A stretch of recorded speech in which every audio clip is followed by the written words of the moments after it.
The air of Vienna, in the early 20th century, was thick with the promise of a new era, yet subtly tinged with the melancholic echoes of a fading empire. It was here, amidst the ornate architecture and intellectual fervor, that Viktor Frankl was born in 1905. From a young age, his gaze seemed to penetrate beyond the superficial, seeking deeper truths about the human condition. The city itself, with its grand boulevards and intimate coffee houses, became the crucible of his nascent thought.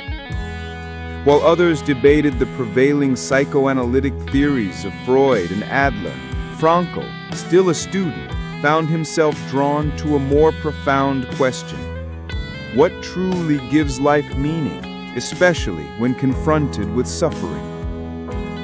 His early days in Vienna were a tapestry woven with intense study, fervent discussions in academic circles, and solitary walks through the city's parks, where the whispers of the wind seemed to carry the very questions he sought to answer. Frankl's ascent in Vienna's academic and medical spheres was marked by both brilliance and a quiet defiance. In the hallowed halls of the University of Vienna, his sharp intellect often led him to challenge established psychological dogmas. It is said that in a particularly heated seminar, Frankl, with a calm yet resolute voice, directly questioned certain Freudian tenets, eliciting a mixture of surprise and admiration from his peers.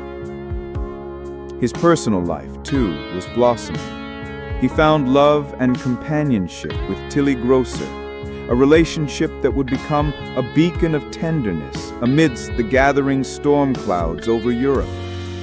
Yet, even as his career flourished and his personal life deepened, the ominous shadow of Nazism began to creep across the continent, transforming personal choices into matters of profound consequence.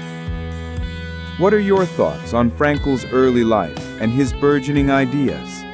Share your opinion in the comments below. The Nazi grip on Vienna tightened with terrifying speed, transforming the vibrant city into a landscape of fear and persecution. Viktor Frankl and his family found themselves ensnared in a nightmare beyond imagination. The details of their arrest and subsequent deportation to the concentration camps mark a chapter of unspeakable pain, yet also of an almost incomprehensible resilience. He would later recount the biting cold of Auschwitz, the pervasive stench of death, and the systematic dehumanization. But even within that inferno, Frankl was observing. He witnessed the human capacity for degradation, but crucially, also for transcendence, for finding a sliver of meaning even in the most barbaric circumstances. Whispers of shared dreams, small acts of kindness, and an unyielding spark of hope circulated among the prisoners, a testament to the indomitable human spirit. Thank you so much for staying with us through this harrowing part of Frankl's journey. The best is truly yet to come as we delve deeper into how he forged meaning from the ashes of despair. Life within the camps was a relentless battle against starvation, disease, and the crushing weight of despair. Frankl, a physician, tirelessly tended to his fellow prisoners, offering not only physical aid, but also a different kind of healing, the sustenance of hope. He bore witness to the profound fragility of existence, yet simultaneously the unyielding strength of the human spirit. The losses were catastrophic. His beloved wife, his parents, his brother, all succumbed to the barbarity. Each death was a searing wound, yet remarkably, he persevered.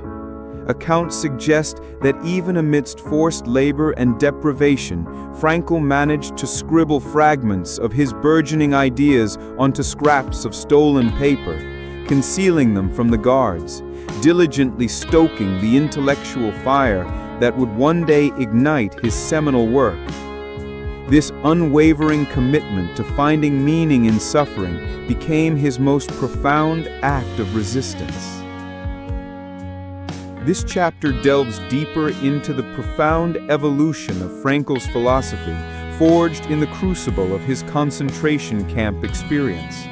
How did the direct confrontation with extreme suffering lead him to refine his theory that humanity's primary drive is the search for meaning? We uncover the subtle yet profound shifts in his thinking as he observed how some prisoners, despite unimaginable conditions, found a reason to live, whether through love, a future task, or even the dignity of their suffering.